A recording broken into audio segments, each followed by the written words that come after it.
So if I told you that there was an evidence-based way that you could add 10 years of healthy living to your life, would you want to learn more? Heck yeah. Yeah? Absolutely.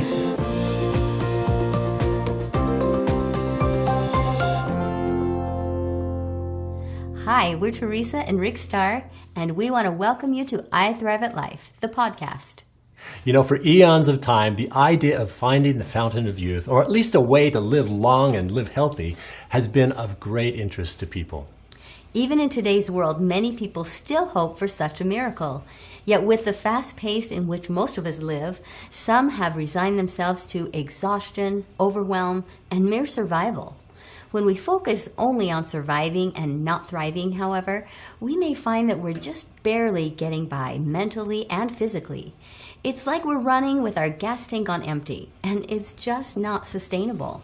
Not only that, the feelings of mental and physical exhaustion and overwhelm can contribute to feelings of discouragement and can even lead to feelings of depression. So what if there was a way to switch things up so that each of us could enjoy not just longevity, but also the vitality and well-being needed to actually enjoy and savor a rich, long life? I would love it. Yeah, me too. Well, guess what? In 2005, National Geographic magazine shared a cover story called The Secrets of Long Life. And the article began with, "What if I said you could add up to 10 years to your life? A long and healthy life is no accident. It begins with good genes, but it also depends on good habits." And that's the end of the quote. The article went on to say that if you adopt the right lifestyle, you could add up to 10 or more years to your life. And they weren't just talking about 10 years of poor health and mental decline. They were speaking of living at least a decade longer with optimal mental, physical, and emotional well-being. The article described a worldwide study that began in 1999 to find the world's oldest and healthiest people. It was conducted by the National Geographic Society and funded in part by the U.S. National Institute on Aging. Researchers and scientists searched the world over to find several regions where people lived to age 100 and longer. Pretty amazing. Yeah, and actually there's a few places where this happens a lot. And age was not the only qualifier to participate in the study. These centenarians also had to be mentally agile without dementia, happy, physically healthy, and actively engaged in life and in their communities. Whenever they found these clusters of healthy centenarians, the researchers circled the map in blue. Thus the name Bluezoners stuck as a descriptive term for the healthy, happy, fit communities of centenarians across the globe. In their studies, 5 blue zones were discovered: Okinawa, Japan; Sardinia, Italy; Nicoya Peninsula in Costa Rica; Icaria, Greece; and Loma Linda, California, here in the United States. So the point of this study was to find what all of these groups of people had in common, in hopes that other communities, such as our own Thrive at Life community, could duplicate the lifestyle habits and increase health, happiness, and longevity. So stick with us and we'll give you the details on optimal lifestyle habits. Plus, we'll share evidence-based tools and strategies and other resources to help you and motivate you to adopt some of the awesome Blue Zone lifestyle habits. So researchers found specific lifestyle habits that the Blue Zone communities had in common to help them add at least 10 years of healthy, happy living to their lives. So the first lifestyle habit is prioritizing family life and family relationships. Families are everything to the Blue Zone communities, which goes along with the recent research that we shared in our last podcast. It shows that the number one predictor of happiness in life is the quality of our relationships. The next lifestyle habit that they found was engagement in regular participation in spirituality and/or religious activities, most belonging to faith-based communities and attending church services several times per month. These communities provided worship opportunities that nurtured and strengthened individuals' faith, families, and friendships. They also provided opportunities for engagement with friends and service in their communities. The third lifestyle habits of the Blue Zoners was that they lived purposefully, meaning that they felt a passion and a drive to contribute to the lives of others and to their communities and in life. It's about having a mission in life and a reason to wake up in the morning. The fourth thing they found in their study was that these communities participated in regular, moderate physical activity. Many moved naturally as part of their daily living practices, and others made intentional choices to exercise. The fifth lifestyle habit of the Bluezoners was that they ate a plant-based diet, or at least a plant-rich diet, that helped them maintain a healthy body mass index so that they could have appropriate weight for their height. Their diet centered on whole grain, unprocessed foods such as fruits and vegetables, plenty of greens, legumes, whole grains, and a small handful of seeds or nuts a couple of times a week. Water was the drink of choice, and if they did eat meat, it was very sparingly, as in only a small amount of meat, 3 to 5 ounces per week at the most. Their healthy diet and regular exercise helped them maintain low blood pressure, low blood cholesterol, and less cardiovascular disease. These communities also had a moderate caloric intake, meaning that they didn't stuff themselves to the point of being overfull. Instead, they ate only to 80% full at mealtimes.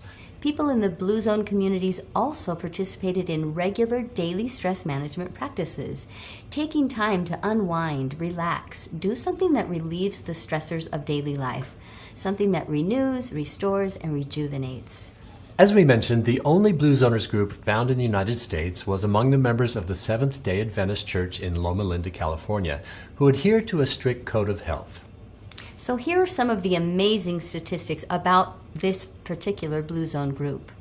They have the lowest rates of heart disease in the United States, the lowest rates of diabetes in the United States, very low rates of obesity, and they follow what they call a biblical diet, which includes grains, greens, fruits, nuts, and vegetables, and they only drink water. In future podcasts, we will take a deep dive into each of these lifestyle habits of the Bluezoners. We like to call it living like a Thrive Zoner. Following these few lifestyle habits has been shown to increase longevity as well as mental and physical health and wellness, which makes sense because if you're going to live a long life, you want to be as healthy and happy and highly functioning as possible. You might be asking, is it really possible to do this, or do these 5 communities of Bluezoners just live in a place with some kind of magic water or special longevity air to breathe? Well, we're here to tell you that it really is possible. For over 20 years, since the 2005 article was posted in the National Geographic, hundreds of communities around the world have begun to adopt evidence-informed community well-being programs, which include the healthy lifestyle habits of the Bluezoners. And these communities have seen incredible results in health and longevity of their participants and the communities in which they live. That is so cool. And you know what? It just takes intention. Those communities just decided they wanted to live healthier and happier. That's right. And the goal of these community efforts is to empower everyone, everywhere, to live longer through community well-being. So here are just a few statistics. For over 20 years, Blue Zone communities have been implementing the evidence-based informed community well-being programs to help people and communities practice the healthy habits of the 5 Blue Zones. This has shown to improve population health as well as to reduce healthcare costs in participating communities. The initiative is in 61 U.S. communities. However, there have been hundreds more who have applied. In 2014, Fort Worth, Texas was ranked as one of the most unhealthy cities, ranking in at 185th out of 190. By 2018, since becoming a Blue Zone project, their community has seen a transformation in the health of their residents. They now rank in at 31st place, which puts them in the top 20th percent of America's healthiest cities. So here are a few more of their statistics. Childhood obesity dropped 6%, smoking dropped 31%.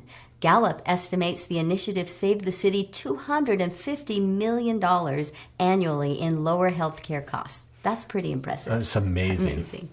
Other Blue Zone projects can be found in the following places with the following positive results.